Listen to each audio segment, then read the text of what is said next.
That Simrad fish finder on your console and that Lowrance fish finder on the boat next to you at the ramp are built in the same factory in Ensenada, Mexico, not a similar factory. The same building, the same assembly line, the same sonar modules, the same XSONIC 9-pin transducer board on the back, different logo on the bezel. That is number 1 on this list. And once you see the ownership chart, you start wondering what else they hoped you would never compare side by side. Here is what marine electronics dealers know that most anglers never figure out. This is not one company cutting corners. This is an entire industry structured so that you think you are choosing between 5 competitors when 2 of those competitors are literally the same circuit board with a different boot screen. One corporation paid $1.05 billion to make sure you never noticed. And the firmware update cycle is designed to make your current unit obsolete before the warranty on your boat expires. By the end of this video, you will know the 3 brands that are secretly one company, the firmware trick that kills your fish finder on a schedule, and the one manufacturer that actually designs and builds its own sonar from scratch. You will also know which brand deserves an honorable mention and why. Number 1. Lowrance. You probably grew up with Lowrance on the boat. Your dad had one. You can picture the green screen on that old X15 mounted on the gunwale of a 14-foot aluminum John boat. Lowrance was founded in 1957. They invented the consumer fish finder. That brand loyalty is real, and the people who own Lowrance now are counting on it. Here is what happened. In 2021, Brunswick Corporation, the same company that owns Mercury Marine, Boston Whaler, Sea Ray, Bayliner, and Motor Guide, bought a company called Navico for $1.05 billion. Navico already owned Lowrance, Simrad, and B&G. So Brunswick absorbed all 3 into what it now calls the Navico Group. That Lowrance unit you bought last year funds the same corporate parent that builds the outboard on your buddy's boat. And the Active Imaging HD 3-in-1 transducer that Lowrance sells as a Lowrance accessory is listed on their own product page as directly compatible with Simrad NSS4 displays. Same transducer, same sonar signal, different brand name in the search results. That is number 1. Number 2. Simrad. This is where it gets cynical. Simrad markets itself as the premium saltwater choice. Blue water guys, sport fishing rigs, center consoles with 300s on the transom. The marketing works. The Simrad NSS 12 Evo 3S costs around $2,500. A Lowrance HDS Pro 12 with the same active imaging transducer runs about the same. But the mid-tier comparison is more telling. The Simrad Geo series and the Lowrance Elite FS share the same processor class, the same menu architecture, and the same Ensenada factory floor. The S3100 sonar module is sold under both brand names, marketed jointly as a Lowrance and Simrad product. The Halo radar dome is identical across both brands. Forum users on the Hull Truth and BD Outdoors have confirmed that the only difference between a Lowrance Halo and a Simrad Halo is the sticker on the radome. And no, I am not making that up. Simrad tech support and Lowrance tech support route to the same Navico call center. The premium you pay for Simrad is a rotary knob and a blue color scheme.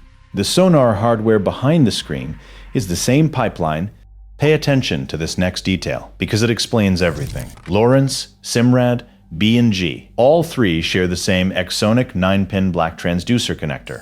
All 3 run either the Linux-based NOS operating system or the new Android-based Neon operating system. All 3 use CMAP cartography, which Brunswick also owns. 3 brands. 1 engineering team, 1 parts bin, 1 corporate P&L statement in Mettawa, Illinois. Number 3. B&G. Most anglers do not even know this brand exists, and that is part of the strategy. B&G is the Navico brand aimed at the sailing and cruising market. Different user interface layout, same Navico Group umbrella.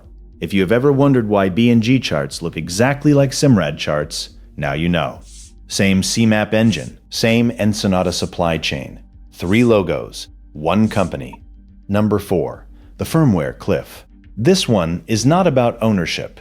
It is about what happens to your unit 3 to 5 years after you buy it. Hummingbird's own support documentation states that after firmware version 5.060, their Solix G3 and Apex displays can no longer network with Solix G1, Solix G2, Helix, or any legacy models on the one-boat network. They also deleted 360 imaging support for non-MEGA units in firmware 4.190, a feature you paid for, removed in a software update on the Navico side.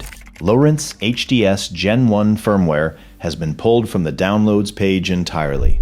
And here is the part that should stop you. Navico is transitioning from its old NOS operating system to the new Android-based Neon platform running on the NSX and B&G Nemesis. Currently, there is no Ethernet sonar sharing between NOS units and Neon units. That means the HDS Pro you bought in 2023 cannot network over Ethernet with the NSX you might buy in 2026. Navico says they are working on it. It does not ship yet. That is not a warning in small print. That is arithmetic. Everything I just showed you about firmware breaking your network and features getting deleted in updates is covered brand by brand in the Marine Electronics Survival Guide. It is one of 6 guides inside the bilge files, which updates to skip, which transducers cross-connect between brands, and how to stop paying for the same sonar hardware twice.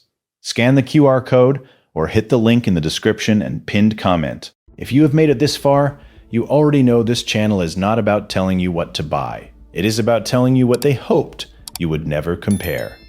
Subscribe, hit the bell. Number 5. Raymarine. People assume Raymarine is independent because it is British, and it looks different. Raymarine was bought out of bankruptcy by FLIR Systems in 2010 for $180 million. FLIR was then acquired by Teledyne Technologies in 2021 for $8 billion. So Raymarine now sits inside Teledyne FLIR, a defense and imaging conglomerate that has since acquired Chartworld for cartography, Meritron for digital switching, and Saab Transponder Tech for AIS. The Axiom platform and Lighthouse OS are genuinely separate engineering from Navico. But Raymarine is not a scrappy independent. It is another division inside another conglomerate, assembling its own version of the same vertical integration play Brunswick is running with Navico. That is the list. And I want to be honest about something before we move forward. The point was never to scare you into thinking every fish finder is garbage. The point was to show you that 3 of the 5 major brand names on the shelf are one company, and the other 2 are corporate subsidiaries inside conglomerates, running the same playbook. So here is the other side. The one brand that is genuinely structurally different is Garmin. Garmin designs its own sonar transducers in Olathe, Kansas, builds them in its own factories in Taiwan. The LiveScope LVS34 and LiveScope XR LVS62 transducers were designed in-house by engineers with 16 and 17-year tenures at the company. In 2017, Garmin acquired Navionics, the world's largest electronic chart database, outright. That means Garmin is the only major fish finder manufacturer that owns its own cartography, end-to-end. They do not license it, they do not share it. They own it. Garmin has won NMEA Manufacturer of the Year 9 years running. The Panoptix PS70 live sonar reaches 1,000 feet for offshore applications. And when Garmin releases a firmware update for a GPS map 1243, the update does not brick your network or delete features you already paid for. Honest caveat, Garmin is not cheap. A GPS MAP 8612 runs over $4,000. LiveScope XR is $3,000. You are paying for vertical integration, and vertical integration costs more than a shared parts bin.